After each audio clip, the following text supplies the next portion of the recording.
因為今日都係我第一次，我最近發生好多第一次啦。咁今日係第一次去自己嘅新書分享會，之前就開過直播或者係有接受訪問啊。咁但係今日咧喺 live 咧，即係喺現場去做分享咧，就真係第一次啦。咁所以都係冇遇到係一個點樣嘅一個環境嘅。咁但係見到大家真係好開心，同埋我希望我哋陣間分享去到一半咧，就將時間就交俾大家，可以如果你哋有問題就可以舉手發問咁樣，係啊，好啦，希望大家都可以多啲同我哋互動啦，有任何嘢都可以問嘅，隨種嘅八卦嗰啲都可以問嘅，係啦。我滿足唔到你嘅八卦嗰啲，因為冇乜嘢發生，我好悶嘅我人生係。唔會咯，好，你開始。OK，咁啦，我假設大家先未必咁認識我啦，咁我就先簡單嘅少少自我介紹啦。咁我 Jerry 曹志豪啦，係以前係一個全職嘅漫畫家，而家就係一個跨媒體嘅創作啦。咁我寫過好多本書，我超過300本啦已經寫過書，咁所以係絕對一個老人家嚟嘅。咁啦，其中一本啦就係對我嚟講重要少少嘅呢本啦，係叫《死角》啦，係講拳擊運動啦。咁曾經改編過電視劇啦。咁跟住啦，就大家可能覺得咧呢本書唔係 Jackie 畫，我畫嘅嚇。咁 Jackie 係一個編劇啦，係一個靈魂人物啦喺本書入邊。咁咧可能大家都會覺得好奇怪喎，大家認識 Jackie 都係一個專業演員啦。咁點解會同編劇扯得上關係咧？咁但係其實有所不知，係 Jackie 嘅讀書嘅本科其實係讀電影嘅。咁所以佢曾經有一段時間咧係差不多每日都要諗一個小故事或者係長故事，呢個係你嘅日常㗎嘛。曾經讀書嘅時間係，咁所以呢個咧其實係比佢做演員更加早嘅，所以咧係劇本對佢嚟講係唔係一件大嘅挑戰，係一件日常會做嘅事嚟㗎。咁所以咧。變咗，我正因為知道咁嘅時候咧，所以我就會覺得，咁我可以好安心地將個故事交俾 Jackie 啦。有冇嘢補充咧 ，Jackie？我有講錯你啲？冇講錯啊，因為你做咗一個10幾頁嘅 PPT 咧，已經去咗4頁啦。係啊。唔係咁本身。即係今日我都係諗住大家當係一個傾偈咁樣過嚟去分享下。咁如果係傾偈咧，咁大家頭先曹總都聽咗話我哋呢個故事點解佢會揾我，咁我就都講多少少啦。可能因為之前我都有大家都分享過嘅，我哋兩個有時 live 都有分享過。咁點解會有我哋嘅譬如81係我哋嘅第一本合作嘅漫畫。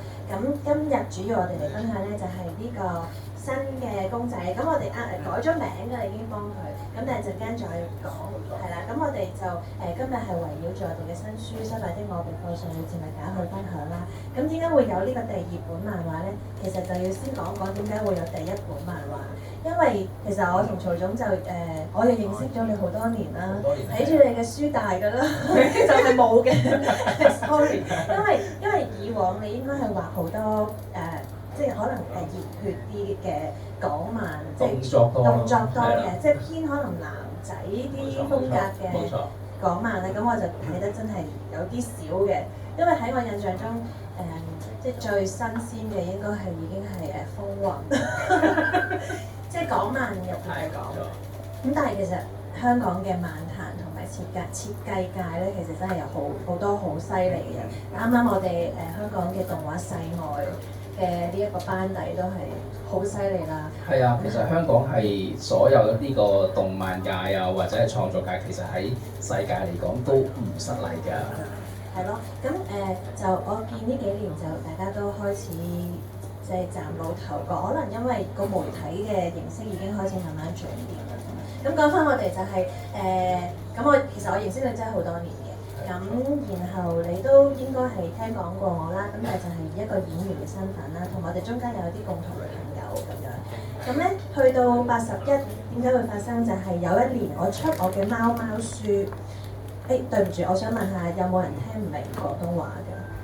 有都冇辦法啦，因為今日就呢個主場就講翻廣東話，咁如果聽不懂的就他們幫忙翻譯一下，謝謝。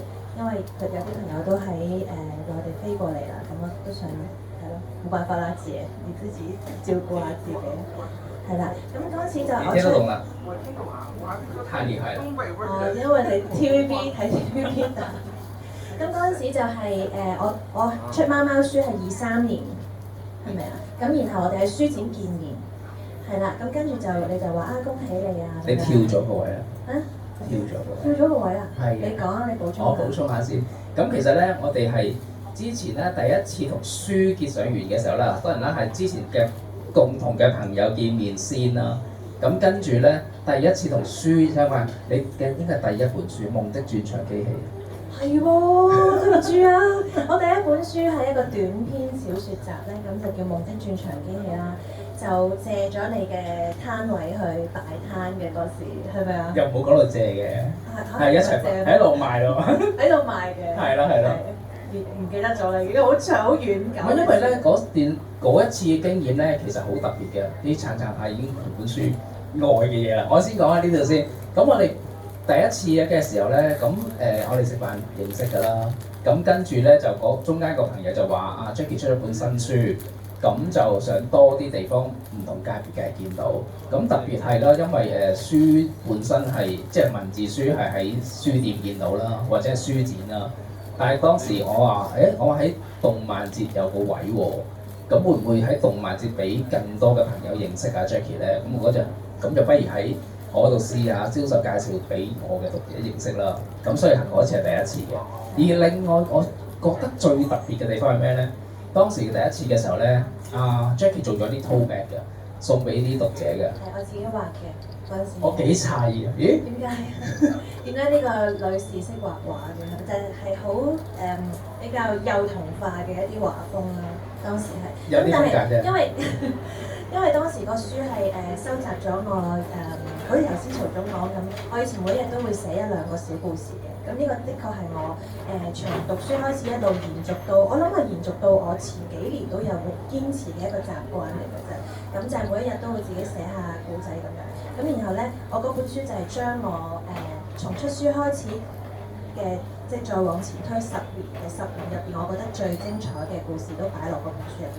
咁但係當時真係一個好想圓夢嘅心態，亦都冇諗過會有幾多人睇到咧。咁我記得當時係去你嘅攤位嗰度擺攤啦、簽書啦，我記得係嚟咗10幾組人嘅。係啦，咁啊已經好多㗎啦對我嚟講，同埋係好 surprise 啦。咁同埋最後陸陸續續大家都有分享翻一啲嘅 feedback 啦，咁亦都係對我好大嘅支持，所以咧都支持咗我再之後又去再出第2、第3同埋第4本書嘅，都係一個好大嘅動力。因為其實我覺得今時今日出紙本書已經係一個好大嘅挑戰同勇氣，因為亦都確實係嘅。咁個 market 上邊好多唔同類型嘅娛樂啊、媒體啊，咁仲有幾多人會堅持睇書，每日有呢個保持閱讀習慣呢一樣嘢係我自己都會去諗嘅，因為連我自己都未必好似以前咁樣堅持，即係咁堅持。咁但係其實紙本書亦都係好必須啦，我覺得，因為真係睇電子書又好，或者上網睇其他嘅YouTube 啊，或者你睇下Netflix 啊，咁我覺得係冇得同你揸住一本實體書去閱讀嘅嗰種感覺去比嘅。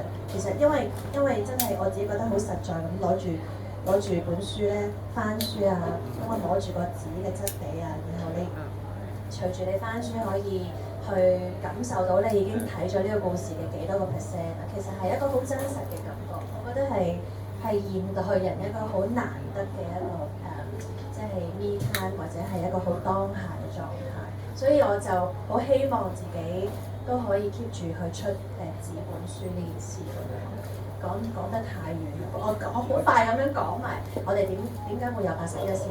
就係因為我出貓貓書嘅時候咧，曹總就過嚟同我講恭喜啊，跟住咧我哋就好突然地就即係有個思想碰撞，就係話咦會唔會都試下合作咧？咁但係大家都嗰時都覺得係咪同得閒飲茶差唔多嘅一個問候嚟嘅啫嘛。咁但係後來我哋再去send 翻信息去即係再恭喜或者再 update 嘅時候咧，就真係又再講起呢件事。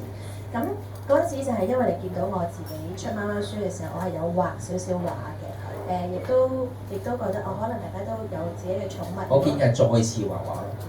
再次畫畫咯，因為第一次已經有畫啦嘛。好少咯。今次再畫嘛，咦，原來你對畫畫好感興趣喎，咁所以話，咦，好似應該有啲可能性發生咧。咁但係嗰時我哋傾嘅方向就係佢問有冇興趣寫啲貓貓嘅故仔嘅，其實咁當然係有啦。咁但係佢一提出嘅時候咧，咁咧我就有一個寫咗好多年嘅劇本，一路都未拍得成啦，咁就係81啦。其實呢個故事咧係收錄咗喺我第一本書入邊其中一個短篇故仔嘅。咁然後就出咗書之後，咁啊有投資者睇過本書啦，咁就話覺得呢個故事好吸引，就邀請我去改編成電影劇本。咁當時係真係做咗呢件事嘅。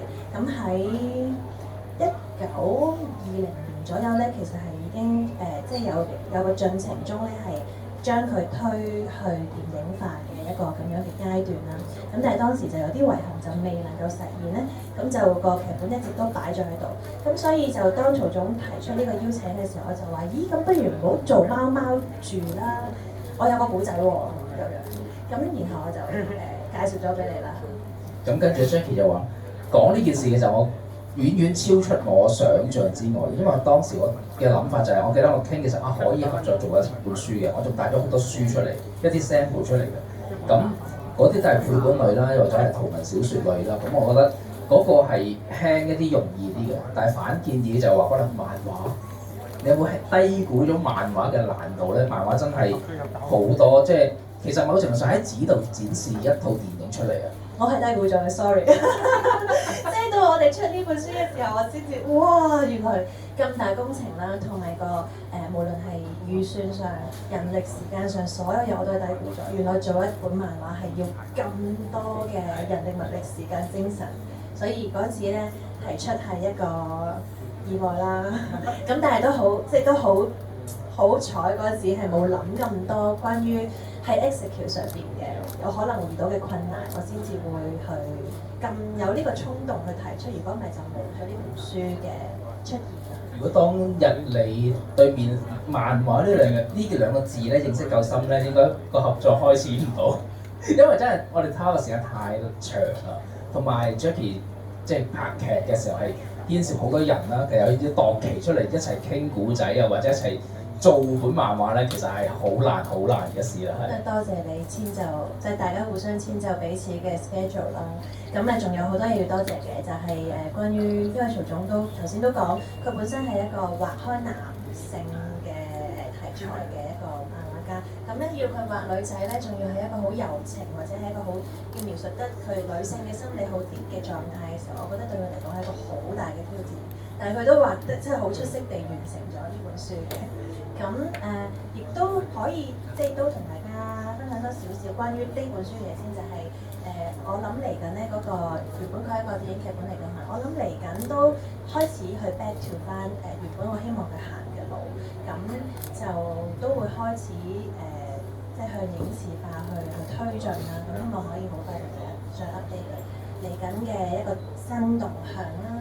咁就係因為有咗第一本書之後，我哋就其實我哋雖然時間上各樣嘢都即係要好遷就，要去夾，但係我覺得係唔困難嘅。係。可能因為你自己又有過即係有咁多年嘅畫呢個漫畫嘅經驗，你知道我點樣可以偷時間出嚟啦，同埋亦都有過一個去改編影視化嘅經驗啦。咁所以你好 understand 我嘅狀況，亦都好明白到可能我好多即係劇本嘅語言上用嘅係一個真係拍攝稿嘅劇本，咁亦都知道點樣去調整咧，令到件事可以快啲變即係漫畫化。咁所以中間個時間其實係有能夠節省到少少嘅。咁所以我覺得我哋之間都尚算係冇衝突，亦都冇嗌過交，係嗰個溝通係非常之順暢地、愉快地完成咗呢本書。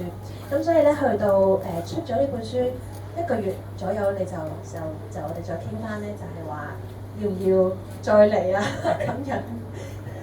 因為咧當時我哋嗰刻啊做嗰時，其實係經歷咗好多嘢㗎。嗱，譬如好似我個經歷就係，因為我未試過係用一個我寫漫畫嘅時候咧，我好多時都會用一個導演即係控制成本書或者成個故事個思維着眼嘅。但係 Jackie 就會諗咯，就唔係啊，呢個唔係咁演嘅。即係你不斷係用演員嘅角度，呢一個專業嚟話俾我聽演戲究竟點樣入邊演繹角色，呢個位係對我嚟講係非常非常困難。但係當然係呢個係得益嘅，因為往後我覺得，咦，我多咗一重思維就係究竟呢一個角色點樣演呢場戲？佢有呢一個台詞嘅時候，呢一個反應嘅時候，究竟我應該係點演繹佢嘅微表情變化係點咧？咁呢個都係過去81呢本書嘅得着嚟嘅。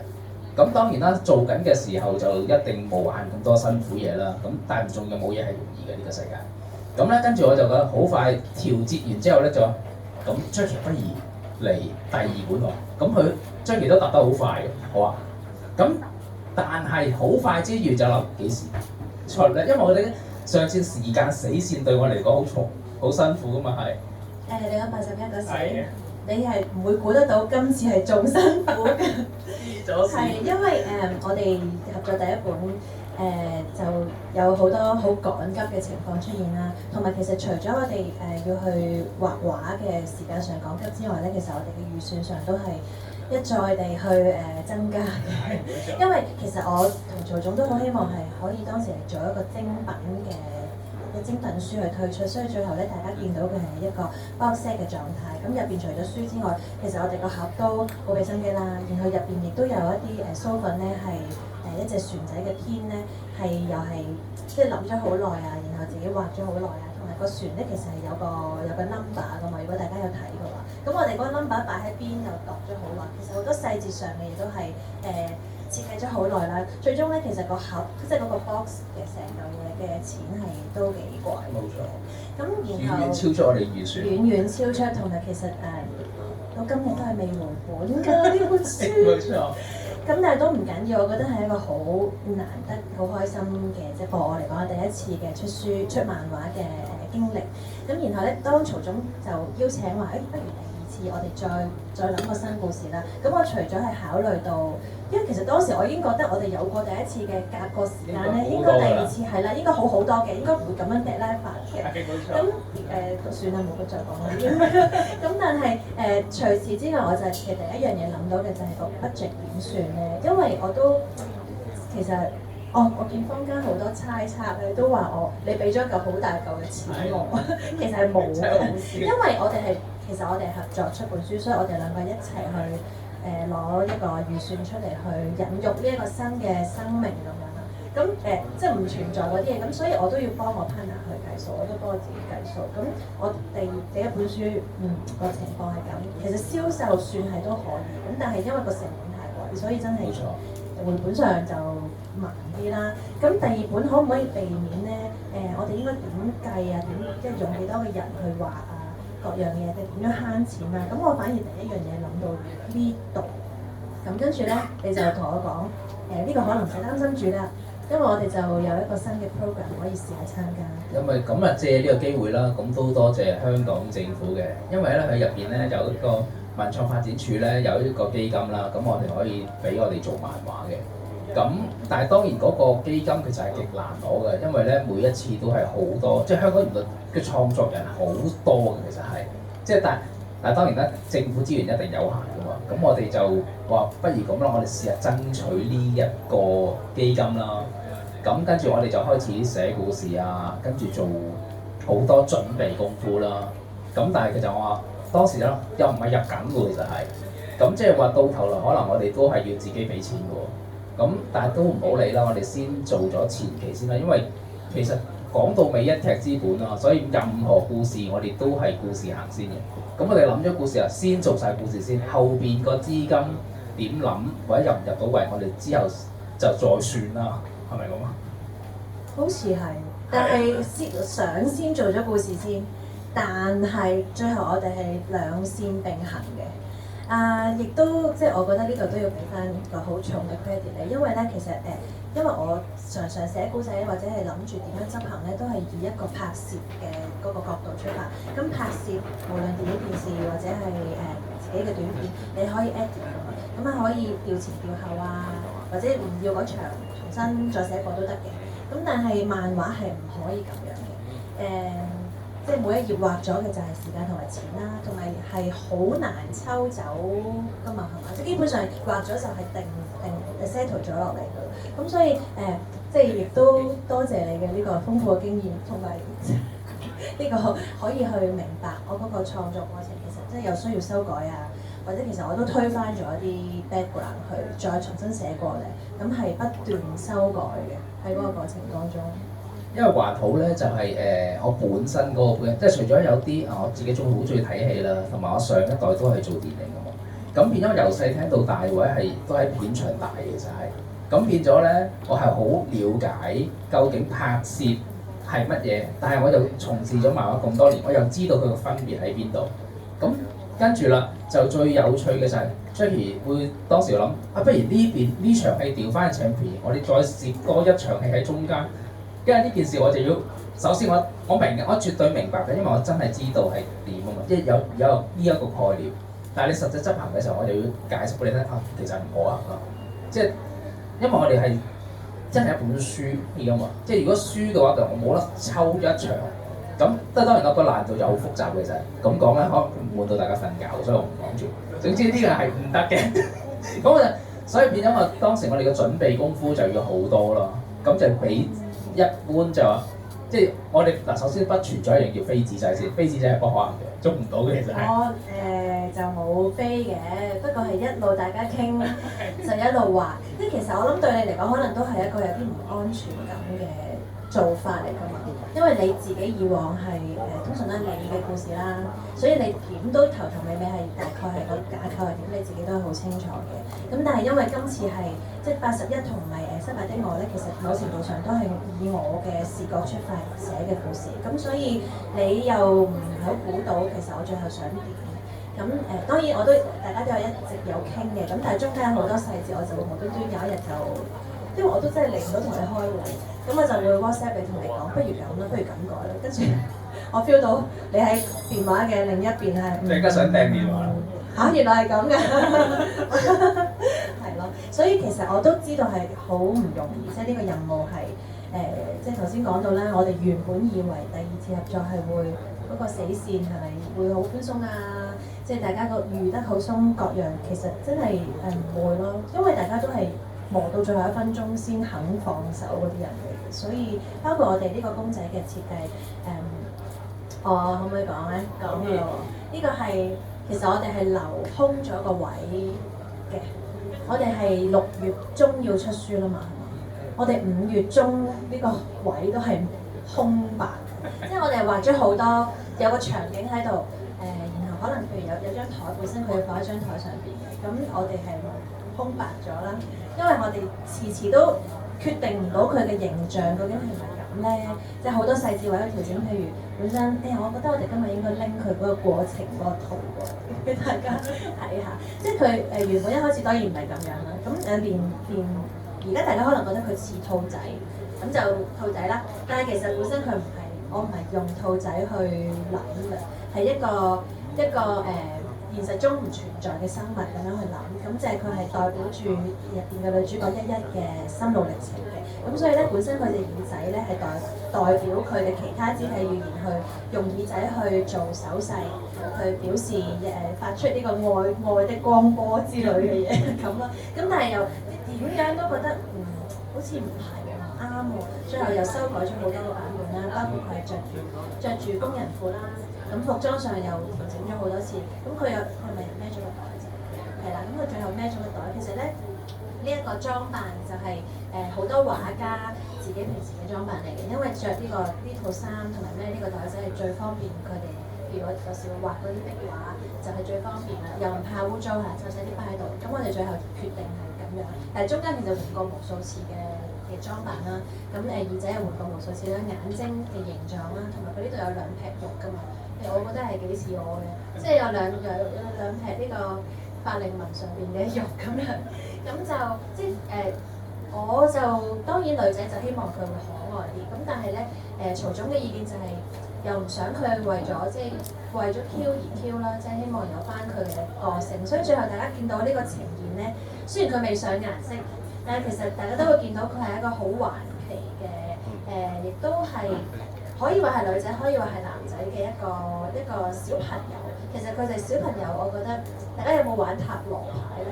咁我係覺得佢好似塔羅牌嘅0號牌咧，嗰隻愚者牌係有一種初生之虎嘅一個衝勁啦，即係咩都唔驚，有一個我就係要去挑戰呢個世界上邊困難嘅事嘅嗰種嘅嗰個動力嘅感覺。所以其實呢一個感覺咧講出嚟咧係好抽象。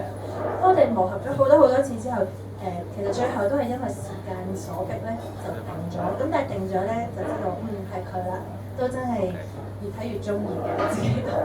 我哋入晒個故事入邊咧，其實我漏咗問大家，其實有幾多人未唔知個故事㗎？冇買到呢本書，冇睇過呢個故事㗎？啱啱買。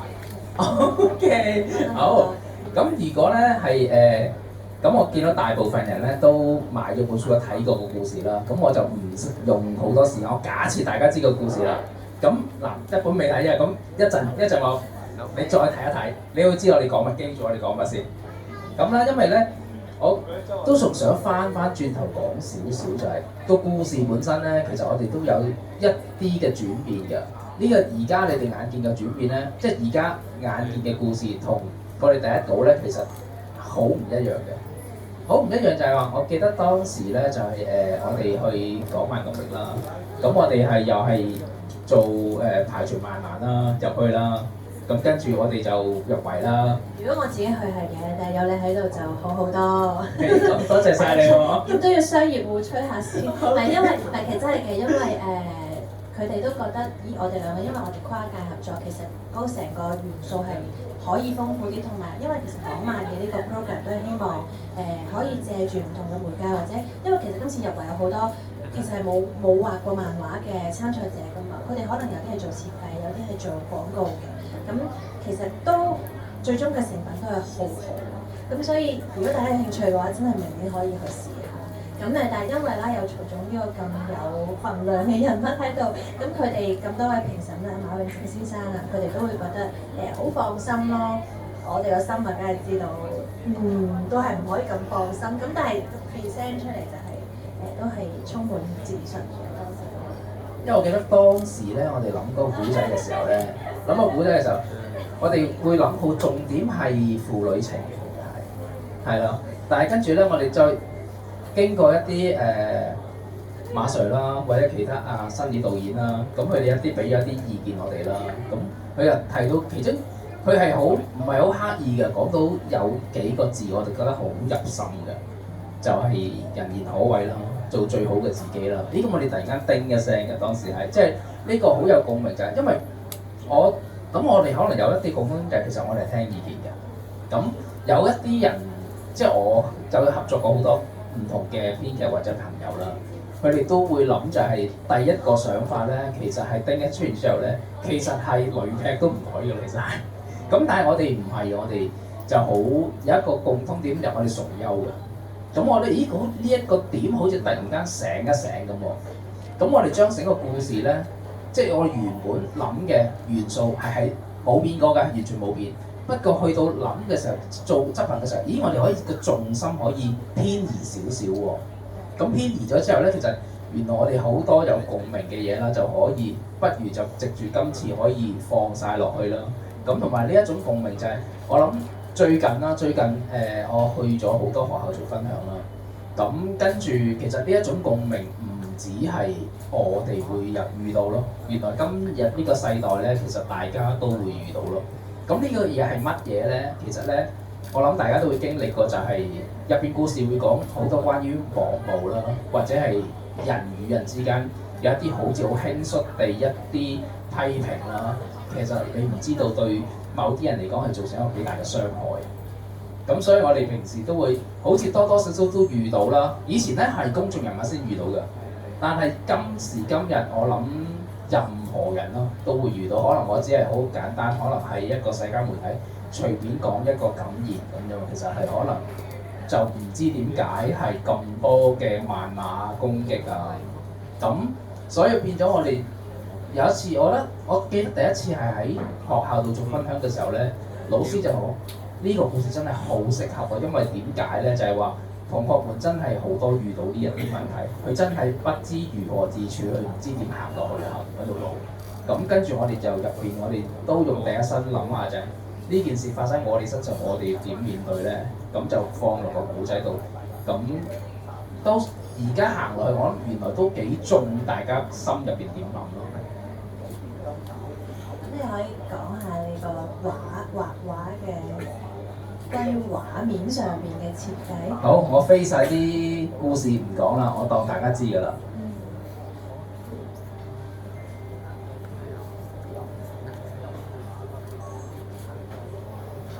呢一張畫啦，呢一張畫其實咧係一開故事就會見到呢一張畫嘅。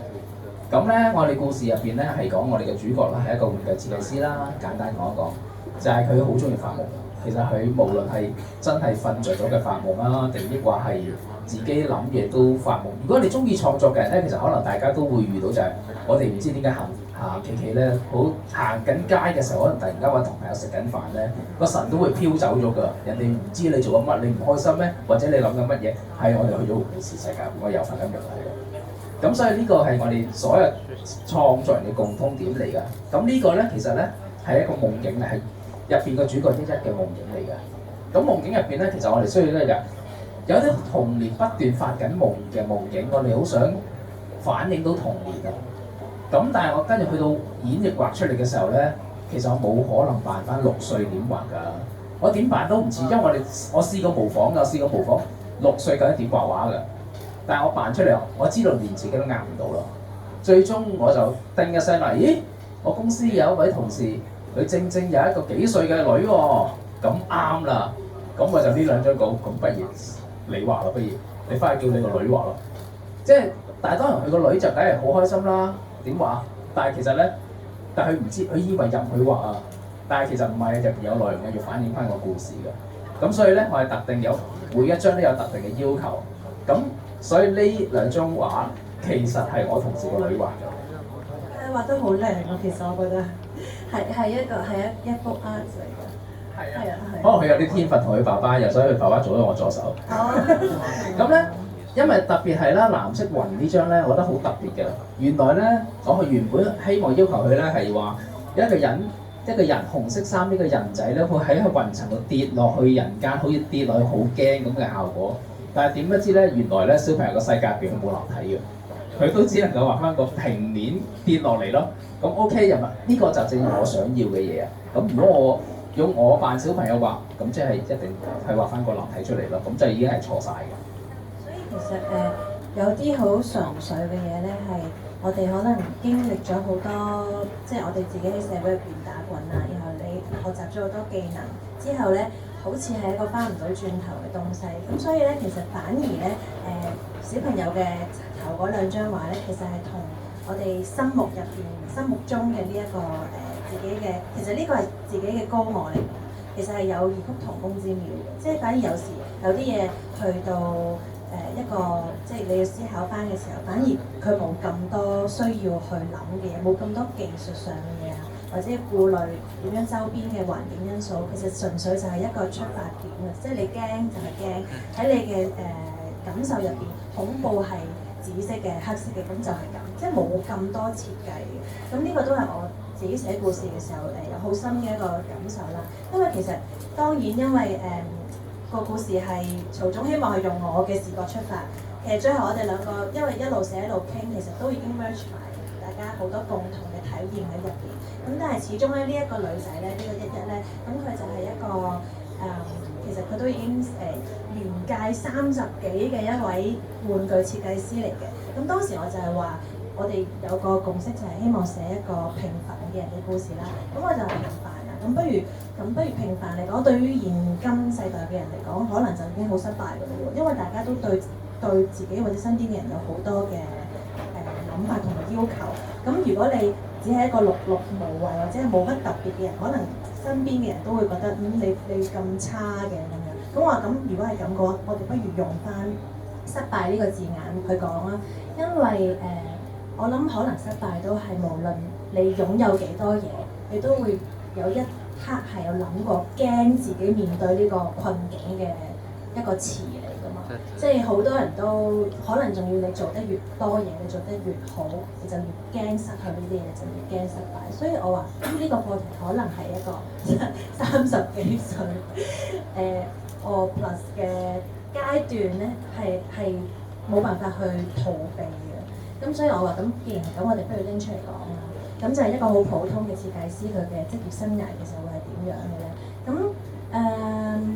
講到最尾，即係大家會見到佢進入嗰個世界。暫斷你先，我不如我加補充少少先。咁喺頭先啱嗰個位咧，我又諗起上次係 teaching 嘅時候，咁嘅時候咧，其實我當時我第一句講咧就係話，今次我想寫一個失敗者嘅故事啊。因為咧，大家都覺得就係話咩叫做戲劇性咧，成功人物啦、大人物啦、大事件啦，先至最戲劇性最值得寫啊。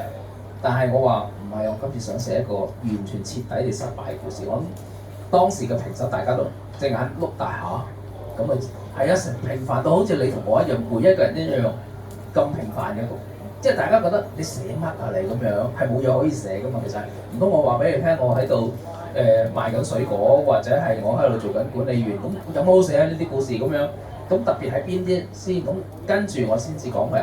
其實我哋正正就係話，我想反擊啊，因為其實我覺得每一個人嘅故事都好值得講咯，同埋入邊有好多嘢係即係與好似平凡，但係其實係與眾不同嘅每一個人都。咁所以我哋就向住呢個方向諗咯。喺呢個方向諗嘅時候咧，我就問 Jackie 啦，呢個故事名叫咩啊？咁 Jackie 就我覺得嗱，我唔諗㗎，我交俾你㗎啦。咁我就停咗啦，我就等啦。故事名其實就佢曹總，我講咗俾佢聽之後咧，佢都問我點解嘅。我話我唔知，我係發夢夢到㗎。我真係嘅，即係有好多靈感同埋諗法咧，都係突然之間跳出嚟嘅。可能係發夢啦，可能係真係行下路或者發下呆佢跳出嚟。咁呢一啲嘢咧，我就覺得好珍貴嘅呢一啲嘅片段，所以我成日都會記低啦。咁我亦都唔知點解呢個名好深刻地彈出嚟喺我腦海入面。我哋出81嘅時候咧，我完咗一個簽書會，我哋就過咗隔離一個漫畫攤嗰度行街。咁我就話：點解而家所有漫畫個名都咁長嘅？因為輕小說係好多時都用呢一啲名嘅。係啦，輕小說嘅，即係而家可能年青人、年青讀者或者新嘅讀者，佢哋會中意一啲直白同埋，我一睇咗個名就會知道成個故事講乜嘢嘅一啲書。咁所以我就話：咁啊啱啦，我直頭呢個故事已經講完啦，即係個題目就係其實就係講點解會係一個人會放咗雙置物架咧？其實就係隱喻你，亦都係一個喺職場入邊俾人投閒置散嘅情況。咁亦都係明喻咧，就係話佢嘅作品就俾人擺喺上個架上邊，因為佢哋唔中意，佢哋唔想要，咁就已經係表裏嘅意思都有晒啦。咁但係有晒呢兩層意思之後，我都覺得咁個故事冇理由淨係咁㗎。如果係咁都幾悶㗎喎，因為讀者點會想睇？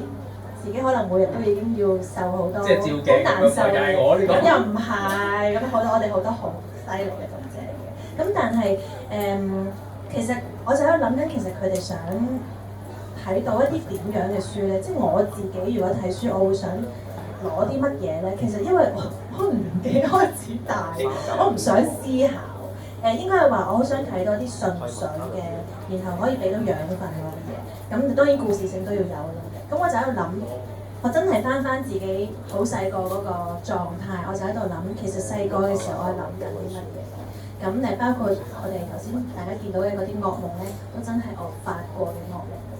因為細個發過好多噩夢啦，咁有啲係有嚿石碌着嚟間房要碌死我啦，跟住喺個高空嗰度跌落嚟啦，咁有啲怪物圍喺個床邊，咁一瞓醒啊嘛，但係就好多怪物啊咁樣。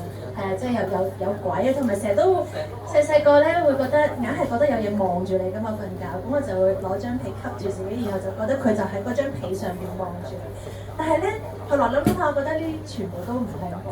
其實我細個已經有呢個諗法嘅，我覺得呢啲都 OK 啦 ，handle 到嘅。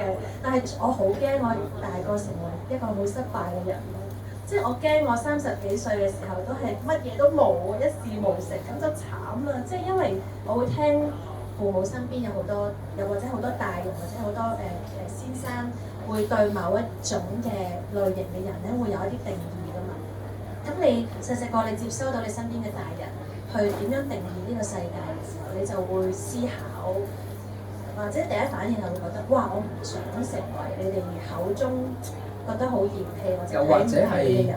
因為有啲好似係大部分人嗰個成功標準都唔一樣，但係有好多大群人覺得成功標準係得一個標準啦。但係你慢慢成長嘅時候，你會覺得我行緊嘅路或者我個想法咧，未必符合到你哋嗰把尺嗰個標準啦。咁你就越嚟越驚㗎。我咪即係嚟緊係會失敗，或者我做唔到你哋心目中或者社會大部分人定義嘅成功咯。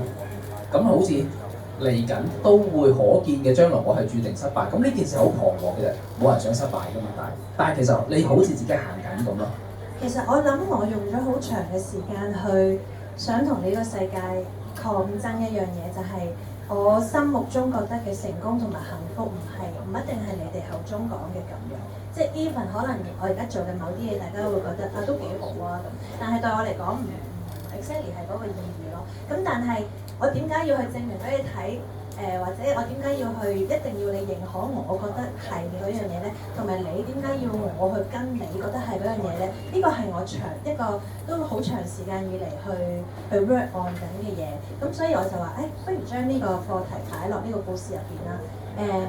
其實某程度上阿一係失敗咗嘅，因為佢要去簽約同一個知名嘅 gallery 簽約咧，人哋係拒絕咗佢。咁喺呢件事件上咧，佢係 fail 咗。咁但係係咪代表佢嘅人生或者佢自己嘅成個價值觀都係 fail 嘅咧？咁我就想探討呢一個課題。其實佢當時都係迷失㗎嘛，即係喺俾人拒絕嘅時候，即係正等於我好多時候都會好迷失嘅，即係我都會喺度每一次都審視翻究竟我啱唔啱咧？我堅持嘅啱唔啱嘅咧？同埋咧最慘係咩？最慘係我都同我個 friend 講過，有時你覺得麻麻地嘅嘢，人哋話喂好啊！我覺得最慘係咁啊，即係就迷失啦，咁就好迷失。因為我即係其實呢個社會係認可呢樣嘢，但係其實對我嚟講唔係咁。咁我係咪要掉咗嗰樣已經係成功嘅東西咧？係啦，我係咪掉咗嗰樣已經行得通咗嘅嘢咧？但係嗰個行得通係咪真係行得通咧？對於我自己嘅人生嚟講，要去嗰個位，人哋覺得嚇我係咪真係跟住依循住呢個方法，而放棄咗自己嘅想法同埋啱嘅嘢咧？所以其實最後我係有答案嘅。我覺得始終每個人你自己嘅人生係自己定義啦。我哋都係想帶出呢一個主旨，就係其實成功失敗係你自己去定義嘅。唔好因為周遭嘅聲音或者眼光去框架住你自己嘅人生。呢個就係我哋成個故事想講。咁我哋就通過佢一個異世界歷程去展示成個過程，最後咧都係戰勝咗所謂心魔嗰樣嘢啦。咁其實成個故事都係易入口啦，同埋係老少皆宜嘅。咁但係其實入邊即係嗰個餡咧，我覺得嗰個我哋想表達嗰樣嘢，我覺得係無論小朋友仔你話係中學生又好，小學生又好，或者係我哋已經出咗社會做嘢咁多年嘅人，其實都係面對緊同一個課題。其實每一行業大家都面對到。同埋咧，有啲課題咧，你以為大下就會消失咧，其實你會發覺，喂，點解幾廿歲都仲係呢個課題？其實係嘅，有啲嘢就係你終身學習同埋終身思考，以及去不斷remind 翻自己，其實你係邊個？我覺得呢樣嘢好重要。咁樣，我哋講過啦，故事入邊咧，頭先張記都提到，我哋嘅故事入邊係女主角一會去咗個異世界啦。當時我哋諗嘅異世界嘅時候咧，我哋諗究竟點樣異法咧？即係異世界入邊，咁我哋諗咗個好似玩遊戲咁，不如我哋定個三關啦，即係點樣經歷係睇下點樣回望人生，或者係點樣經歷啊？咁我哋諗咗三關啦。咁先三關嘅時候咧，咁都多多少少好似同 Jackie 有啲關係㗎嘛，其實係同你。其實入邊所有嘢都係我經歷過嘅嘢。係啦，咁就點解用三關？你都經歷過㗎。係嘅。係啊。不過就係入邊真係好具體咯，譬如好似第一關啦，第一關我哋定咗係喺一個去咗一個 pixel 嘅世界，一個方球，好似我哋童年嘅時候咧玩啲遊戲一冇咁好咧嘅時候，我哋玩啲遊戲咪其實全部都係一格起晒格嘅嗰啲遊戲，好似好而家睇翻會覺得好粗糙啊！但係其實我哋就想攞翻嗰個，所以我第一個關入邊嘅世界咧，其實係好多一格格嘅格子世界。呢棵樹咧唔知點解起晒格，好似啲 pixel 唔夠咁㗎。咁佢就係入咗呢個世界啦。咁呢個世界入邊咧，咁同埋仲見到啦，唔知大家有冇玩過咧？參加嗰次因為冇玩過先。而家都有㗎，個個都玩過。唔係而家都興翻嘅，而家都有人重新攞翻嚟玩嘅。其實呢一個其實亦都係阿 Jackie 你嘅經歷嚟㗎嘛，係咯。冇啊，就係、因為細細個整唔見咗我媽咪，我嗰時唔係住香港嘛，咁佢嚟香港出 trip 啦，就好，我覺得好貴啦嗰陣應該，就佢就買咗一隻 Tamagotchi 俾我正版嘅，咁跟住咧我好快就唔見咗啦，咁我係覺得好 guilty。會責怪自己啊，點解會咁唔小心啊？咁喺嗰度玩下就擺低咗，然後咧我再諗翻去揾嘅時候已經揾唔到。其實嗰個內心嗰種難受係覺得辜負咗父母嘅愛嘅一番心意。咁我點解個故事異世界嘅歷程會係 start from 呢一個 point 咧？係因為我想用翻一個自己內心對自己嘅否定去開始，因為呢種否定其實一旦佢發生咧，佢就會去借由一啲機會去滋長。咁所以呢一個就係成個即係細細個嘅時候唔知咩係好咩係唔好，但係有咗呢個感受之後，我就開始學識否定自己，所以係從呢一個點開始。但係其實整唔見一件事啫，即係今天再睇翻，咁都整唔見一個玩具，你都唔係你想㗎嘛。咁但係有時好多嘢就係對於我哋嚟講，創傷就係即係一個佢就係靜悄悄咁埋咗呢個種子喺度咯。同埋故事入邊咧就係講咧入邊咧呢一隻電子雞咧係因為冇阿 Jackie 唔見咗啊，咁所以咧係冇人餵養，就係死鬼咗。咁其實咧佢係有一種怨恨嘅，點解你會咁唔小心咧？咁但係我都希望藉住呢一個古仔啦，就係話可以係令佢釋懷，即係雞仔係原諒咗你嘅。係，我係有釋懷到嘅，同埋其實創作有樣好嘅嘢就係你將自己好多心入邊收埋，亦都係即係呢啲小事，你平時唔會特登同個 friend 講，我想同你講，我細個嗰時整唔見咗隻Tamagotchi，你係唔會噶嘛。咁但係借住講故事嘅機會咧，就可以將自己好多擺唔低嘅嘢咧，可以再一次去同佢 say 翻 sorry， 或者係再一次去見翻佢。就好似我有隻貓貓啦，咁樣佢叫悠悠啦，就唔係而家嗰隻豬仔嚟嘅。咁佢就喺我以前喺澳洲讀書嘅時候養嘅。咁因為嗰時真係唔識照顧佢，佢好細個就走咗啦。咁咧，我今次咧真係好多謝你，我真係佢又俾我見翻佢啦喺個書入邊。咁啊，阿悠悠咧都係一個喺異世界入邊守護住主角屯門嘅一個天使嚟嘅，即係佢去到邊就孭住佢哋跳上跳落啊，咁都畫得好生動，好似樣。同埋前排有張相唔覺意俾人見到，我有個紋身，咁啊其實就係悠悠嚟，咁就其實一直都帶住佢喺我身邊啦。咁當然咧，我都有諗緊我哋今次呢本書嘅後記，我都有同佢講兩句。咁我就話其實可能你已經希望你，因為人哋話有主人嘅寵物係可以投胎成人㗎嘛，有名嘅寵物。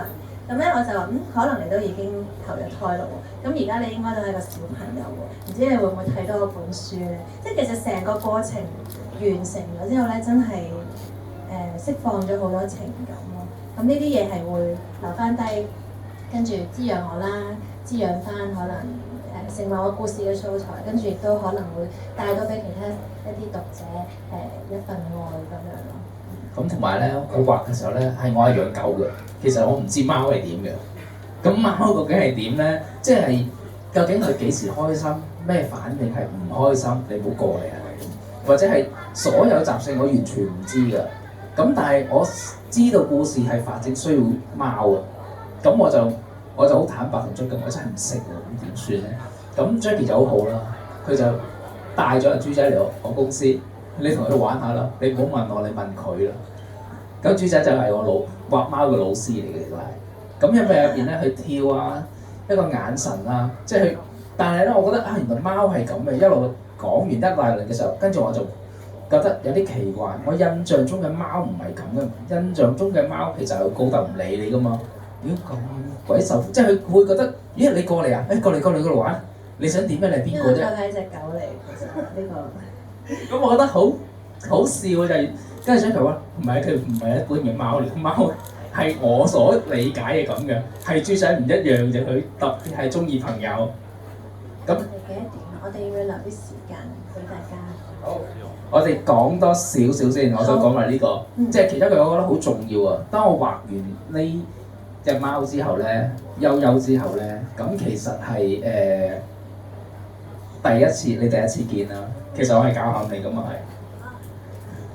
即係佢真係好似好感動，就係見翻悠悠咯。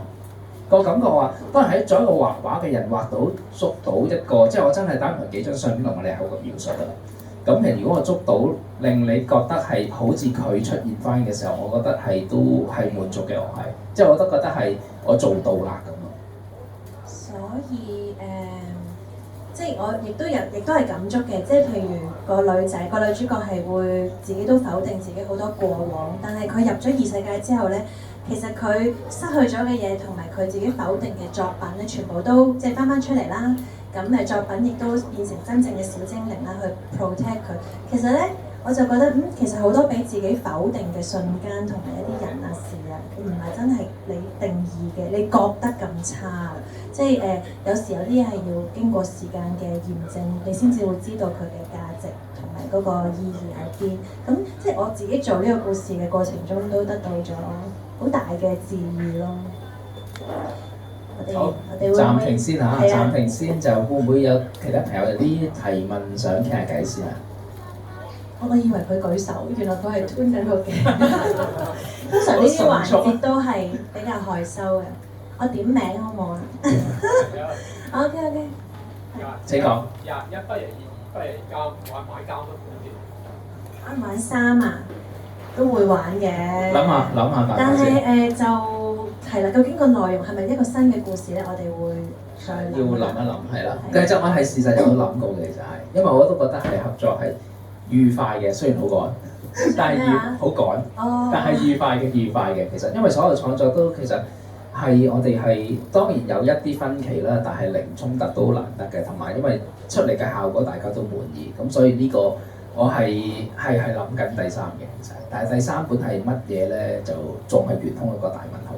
同埋其實我哋呢一本咧係有後續嘅發展嘅，咁頭先講到啦，都想同大家正式介紹我哋呢隻公仔。咁呢隻公仔咧，佢喺漫畫入邊咧就叫做我，因為其實主角命名咗佢係我，係想代表佢自己嘅一個心血啊，咁多年嚟嘅一個心血結晶品咁樣。咁亦都係有個 double meaning，就係其實佢係主角嘅高我啦。咁喺一個心靈世界入邊咧，其實高我咧係會拯救你自己嘅，係有個咁樣嘅意思。咁但係咧，我哋又覺得如果以後我咧用一個自己獨立咁出嚟去再做其他嘅故事，佢嘅世界冇理由繼續叫我㗎，好奇怪。咁所以我哋而家就改咗個名，就叫做 Me Boo 嘅，因為又有我嘅元素啦，亦都有小怪物嘅元素喺入邊。咁所以咧嚟緊咧Me Boo 咧就會有同埋其他嘅小精靈咧都會有佢哋嘅後續發展，可能會有佢哋嘅關於佢哋嘅世界發生啲咩事啦，同埋都會有佢哋嘅周邊啦。咁我哋嚟緊都邀請大家一齊嚟參與嘅，就係應該係1月係嘛？1月有個展。係嘅。嗱，咁我哋先講啦，就係頭先啦，我哋講過啦，我咧其實係一個我哋心目中定嘅係高我啦，所以咧入邊咧喺每一個闖關入邊咧遇到啲難題咧，都係我幫佢手嘅。咁你睇突然間咧有兩隻耳仔好似佢咁啦，垂得好得意咁，突然間原來咧其實佢可以發揮佢嘅最大嘅能力，係幫一解決晒所有問題嘅，同埋幫一脫困都係佢嘅。咁所以呢個其實我諗。因為我諗佢嘅時候咧，其實我都想，即係都經歷過2個想法㗎，就好似近似，但係其實又唔一樣。呢個唔一樣，究竟係壞定曳咧？即係當時我哋都諗，壞同曳其實完全唔同嘅，其實係。咁所以我哋當時都諗點樣可以做到清晰地話俾我哋曳唔係壞咧？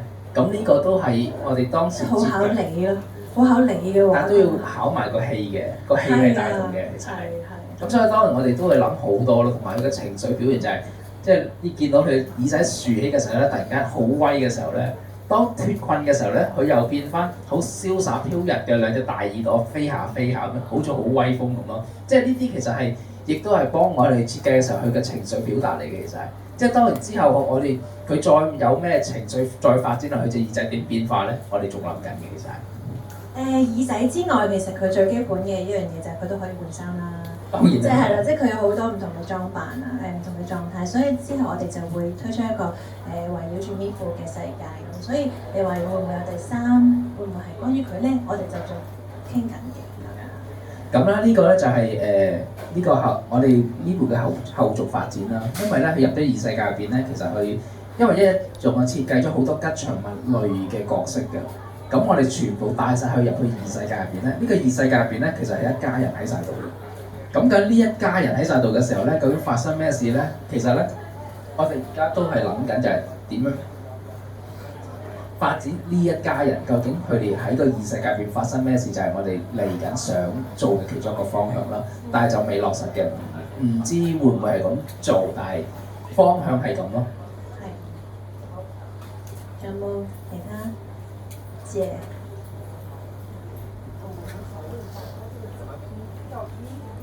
就是咪咕，就是 MEEBOO，因為補是那個萬聖節的時候，不是會有那些小鬼啊、小怪物，都是會補一個擬聲詞，那所以就是小妖怪就會跟補會比較相關聯，然後就把它的本來的意思跟這個小怪物聯合起來，有做 IP 的想法，因為，因為其實我們在我說廣東話嘅，你能聽懂嗎？因為咧，其實我哋一開始做呢個故事嘅時候咧，其實有少少吸取咗做第一本書81嘅嗰個有少少經驗啦，就係因為81咧，我覺得係佢始終係一個。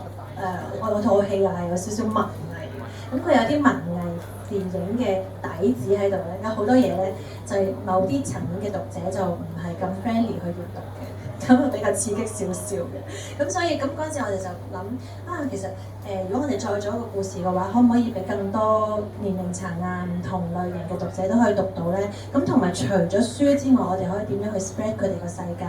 俾更多人接觸到咧，咁所以喺我哋做故事嘅最開始已經係有呢個諗法去做 IP 嘅啦。咁但係唔係話有個好確切嘅，我哋已經要做呢個嘢，因為我哋都係一路行一路諗去決定究竟係點，究竟我哋嘅主角係設計師啊，定係佢啊，定係其他人啊？同埋因為一開始我哋係關於兩父女嘅父女情嘅故事，咁。慢慢變咗，而家都有爸爸嘅，有爸爸喺度，咁但係就變咗其實係關於自己嘅歷程。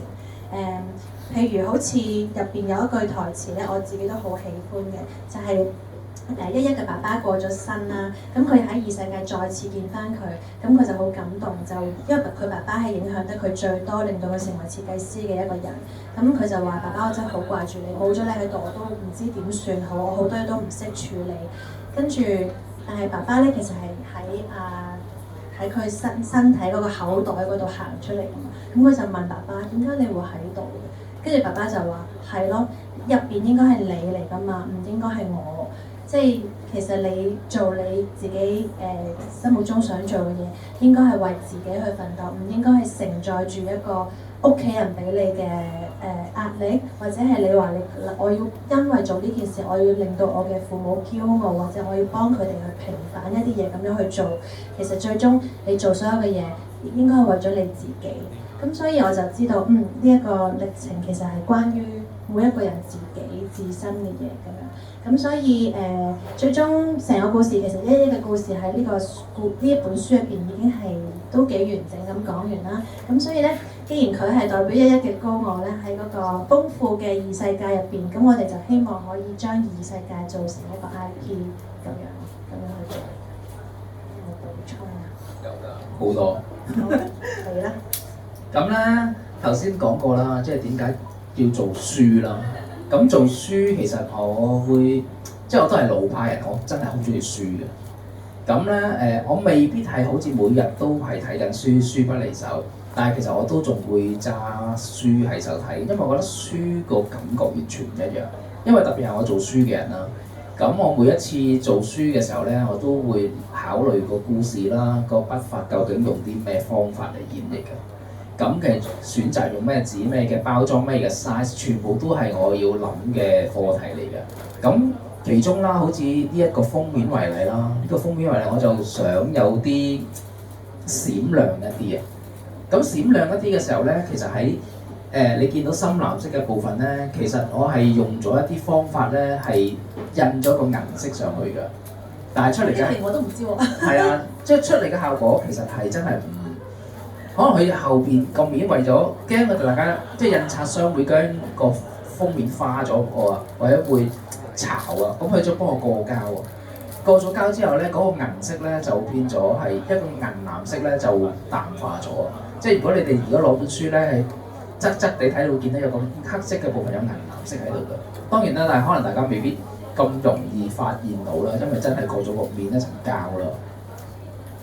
哇！真係唔講唔知喎呢個。所以咧，同埋咧，另外就係又係個封面啦。封面其實咧個封底咧，其實咧我想 Jackie 參與啊。有個我知道佢中意畫畫，都識畫畫。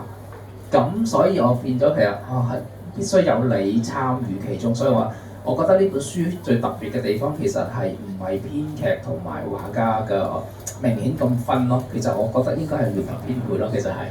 其實我諗我哋即係喺我心目中，我係不經意間我達成咗一個好好嘅最好嘅合作狀態，就係老土啲，即係你中有我中有你咁樣啦。即係大家唔會介意譬如我係編劇喎，咁你咁多諗法係咁多故事上咁多意見，咁你亦都唔會介意我會去想即係畫下參與下動力。其實內文都有好少嘅部分係我有參與嘅一啲畫嘅小表情。咁同埋，我覺得真正最難得嘅係即係曹總都係一個人物嚟㗎嘛。咁我哋之間嗰個溝通係真係好坦誠嘅，真係唔中意照直講，即係覺得呢樣嘢係啱嘅錯嘅，我咁樣睇係照直講。我覺得呢樣嘢對創作嚟講係非常之重要，因為最好嘅創作係要碰撞嘅，即係最好嘅創作係要真實。如果有所相就嘅話咧，其實就好難去到一個最我覺得所謂純粹嘅狀態咯。因為我哋都係諗過服務個故事為先啊！我每一次創作都係咁諗嘅。個故事需要乜嘢咧？即係可能故事需要我同個編劇嗌交，咪嗌到大家心目中迎合到個故事為第一選擇咯。咁其他都會放後少少嘅，所以呢個合作嘅。大家都好多地方係據理力爭，不斷講翻大家嘅諗法，點解要咁判斷咯？咁我哋經歷咗好多呢個嘅係。仲有冇問題？仲有冇人有問題啊？邊位先生？因為本書個論題最大嘅錯誤係我哋抄襲咁啱咯。所謂嘅抄襲風波啦，咁但係其實嚟講，即係大家都知道，即係有好多呢啲指控嚟講，其實係佢㗎嘛，即係好多係成中國度。你話有抄，但係其實嚟講可能即係可能大家對抄襲呢個 concept 大眾入面已知道，有批人搞成就話你一定係抄，但係其實唔關事嘅。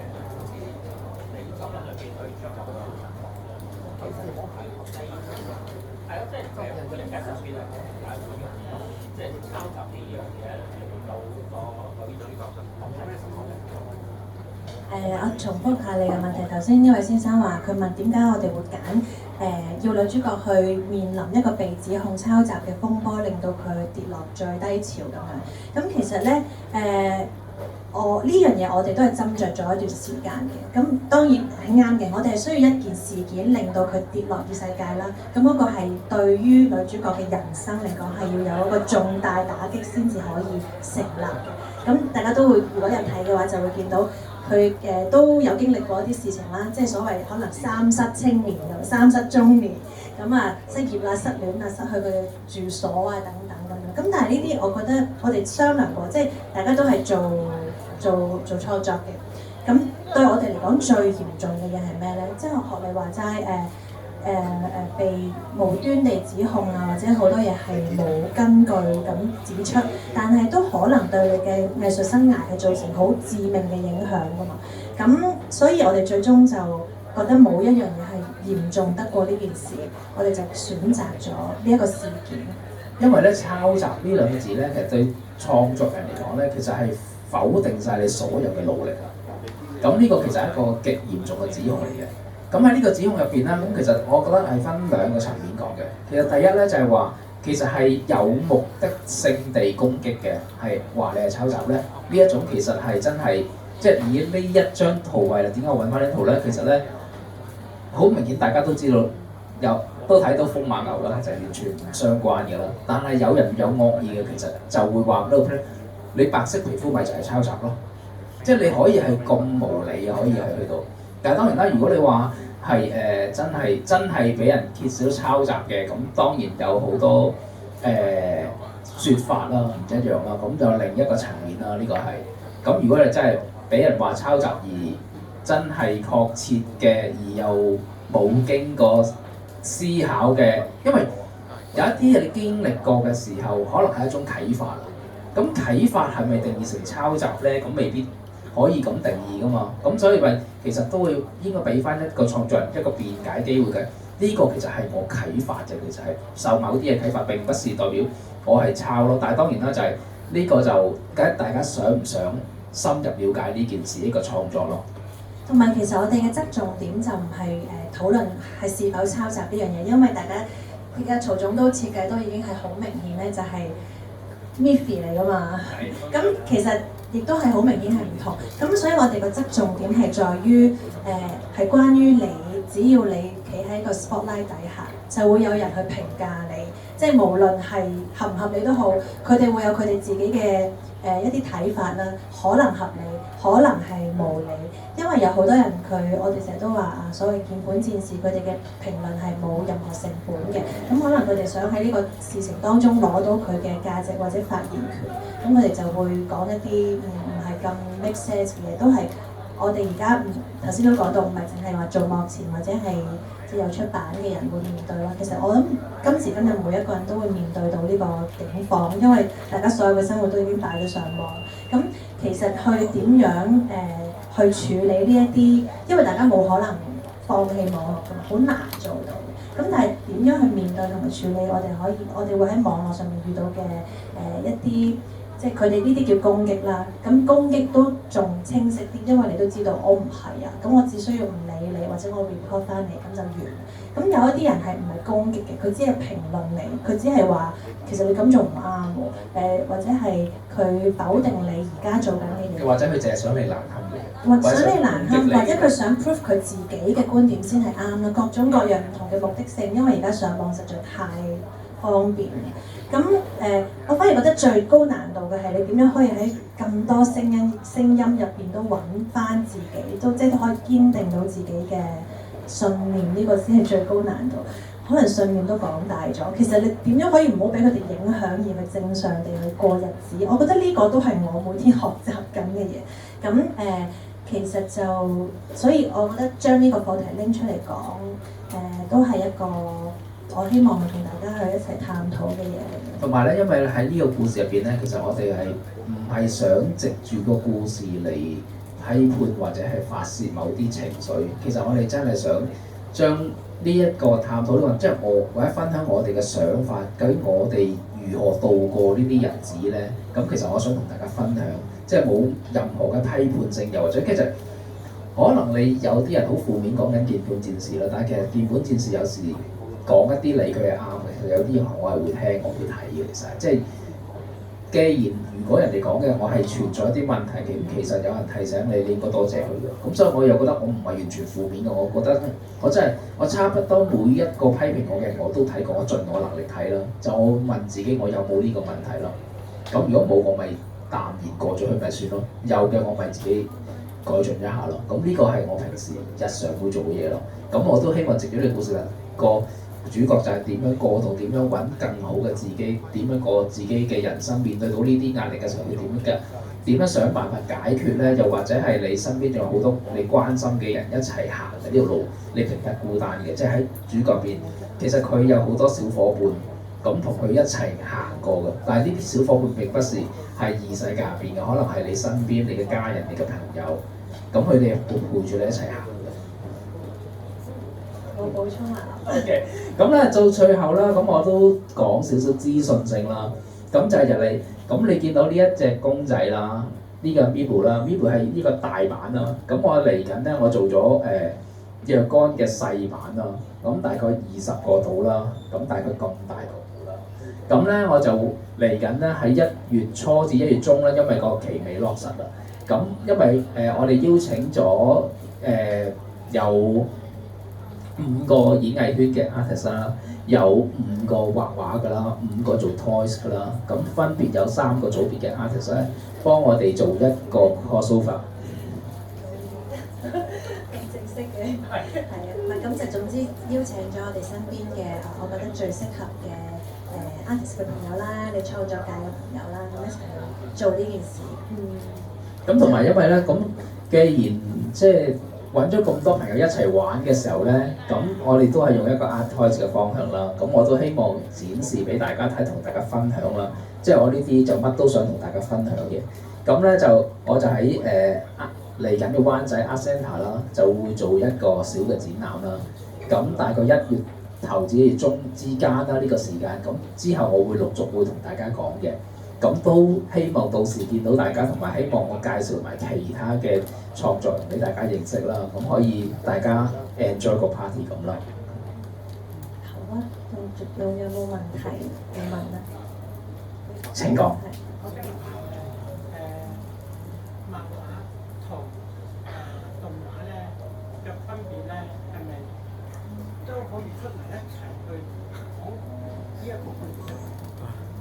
嗱，以前咧其實係漫畫係先啦，然之後即係喺日本啦，日本先有漫畫受歡迎就去到動畫啦，即係其實喺某程度上係識喐嘅漫畫嚟啫。我問啦，因為咧你漫畫係識喐噶嘛，你動畫係少少一個嘛，點解你可唔可以將呢一本書漫畫構思到去動畫嗰啲比較吸引人多啲欣賞呢本嘢？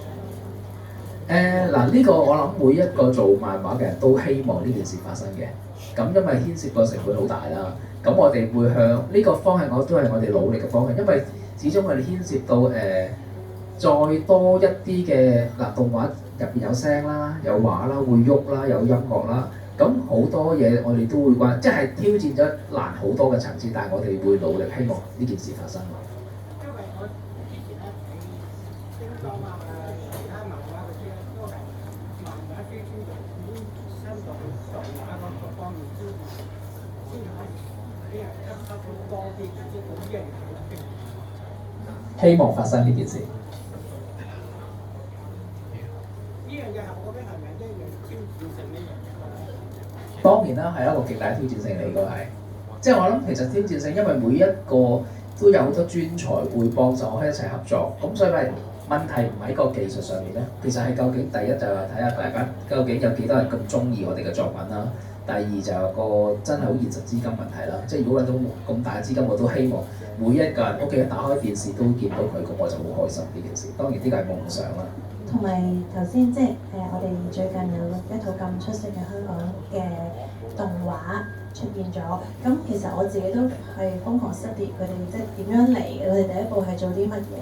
咁我覺得除咗話佢哋真係花咗好多年嘅時間啦，同埋背後嘅團隊其實係經歷咗好多嘢，佢哋可能即係經歷咗好多好長嘅唔係話好高收入啊。面對好多困難啊，如何推出種種嘅事情，咁先至會有今日嘅呢個成果。但係我覺得最珍貴同埋真係最唔容易嘅就係佢哋點解會喺 day one 就決定去做呢件事，而且可以一路堅持到最後。因為其實當你嘅團隊越漸壯大嘅時候，咁多人大家可能會中間有好多理念上會有啲唔同啊，咁覺得呢樣嘢先係最難。所以我哋係咪即係我諗我哋兩個都要思考，我哋係咪足夠堅定去開始行呢一步？因為呢個可能係一個好多年嘅 project， 係一個好深嘅 commitment 嚟嘅，係咪？因為咧好似舉兩個例子啦，一個例子就係最近世外啦，世外咁佢就7年前咁做一個短片啦，然之後今日變到大電影，大家都見到，好似都喺世界攞咗好多獎啦。咁呢個係其中一樣嘢，但係佢經歷咗7年，其實真係好刻苦地好努力去跑資金同埋製作啦。咁呢個係其中一個例子啦。另一個例子就係唔知大家有冇睇哪吒啦？哪吒餃子導演其實佢都係好刻苦地用咗咁多年時間，先至有哪吒二呢個咁成功嘅動畫出現啦。咁呢個都係即係大家有一個共通點，都係好刻苦咯，中間麥記邊。諗清楚先行第一步，但係我相信我哋都係即係開始咗行就會行落去嘅。咁但係真係一個即係要 commit 好多樣嘢，可能真係你中間可能要放棄好多機會。咁真係，所以最後我想講嘅就係大家見到而家出色嘅作品係佢哋放棄咗好多自己人生嘅其他部分去成就出嚟咯。所以我諗到呢樣嘢我就覺得好感動，因為做一本書都咁容易。你講變成一部動畫，仲係長片，真係太犀利啦！咁同埋咧賣下廣告先，咁其實啱啱講嘅81同埋置物架，78啲我未放上去置物架咧，喺呢度都有得賣嘅，可以同誠品嘅同事咧問下佢要見唔到嘅話，得啦，賣完廣告。咁就我哋可以陣間都未簽書嘅朋友都可以繼續過嚟簽書嘅，係啦。係啦，因為我哋都唔想超時太耐咁樣，我哋留翻少時間嚟簽下書或者影下相，咁諸如此類。好多謝你哋。好。